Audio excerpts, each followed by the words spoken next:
Unboxing, review, and installation of the Gowutar A20R Micro Reflex Red Dot Sight. If you want to see more videos like this, please like, subscribe, comment, and share to help support the channel. We have a manual, a lens cloth, a bag of different length screws, the CR1632 lithium battery, the tools for installation and zeroing. We have a rubber dust cover that can go on top when you're not shooting or if you're out in the elements. It comes already installed on a Picatinny mount that you can use to put on your rifles. And then the optic itself. This is still a pretty decent size for being a micro. Has an open emitter design, your two common brightness settings, your standard windage and elevation dialing, and then a top loading metal battery cap. Comes with a 3-year warranty. This is the single red dot A20R model. They have the green and then the multi-reticle. Has a 2 MOA red dot size. Make sure you're using the lithium to get the most out of your batteries. 10 illumination settings, 8 daytime, 2 night vision. The battery life ranges from 160 hours to 50,000 hours. In regards to the 160 hours, I'm guessing that's on the multi-reticle model with the circle and the dot combination. If that were to be on the max brightness setting, this does take the RMR footprint. Then we have some normal brightness settings and then your zeroing instructions. I'm going to go ahead and take off the Picatinny mount by unscrewing counterclockwise. Here we have the Picatinny mount. Looks like they're utilizing helicoils.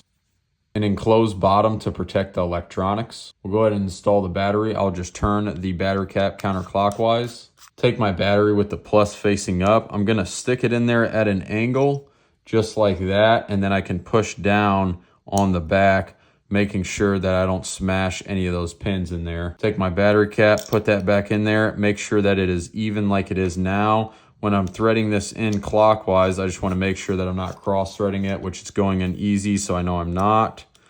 Just get it to hand tight. We'll go ahead and click the plus to turn it on. We have a crisp, clear 2 MOA dot that works well inside the shape of this window. Able to move it around, push corners. This sight being a micro, honestly still has a pretty decent window. When we turn that up all the way, it does get plenty bright, and then I will hold the minus to go ahead and turn it off. Before we get into the installation, I did notice that the glue or the seal on the front seems to have a gap or a little bit of a break right there.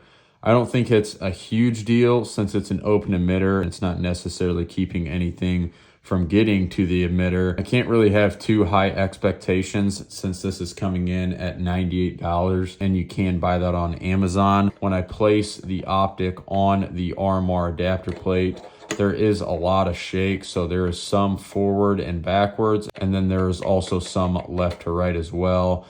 That's not ideal because what it means is that the force is going to go into the screws instead of these posts up front, the recoil lugs. And again, I can't expect perfectionism when this is the cheapest optic I've ever seen or used. Definitely more on the budget side. This is going to take the RMR footprint. I have my adapter plate on my Glock. You're just going to place it on there if you have the MOS model, and then you're going to tighten this down hand tight or to 13 inch-pounds. These screws should be with the adapter plate already. And then for the optic itself on the Glock, we're going to be using the number 6 by 32s. Go ahead and place the optic on there. Go ahead and drop them in there. I just want to make sure that I'm not cross-threading anything. And then I'm going to go back and forth tightening these. Just hand tight, not a ton of pressure.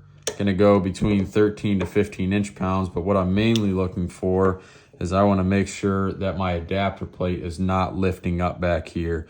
When the screws are too long, they can push down through the adapter plate and start lifting up the adapter plate. So I'm just going to get these as snug as I can or until the screws stop. They recommend 15 inch-pounds, so that one stopped there. And that one stopped as well. I'm still flush here. I'm also still flush on the other side. So we're good to go on the installation process. Here we have it installed on the gun. Definitely a micro sight with a smaller package. Looks pretty good for the most part, especially for it only being $98.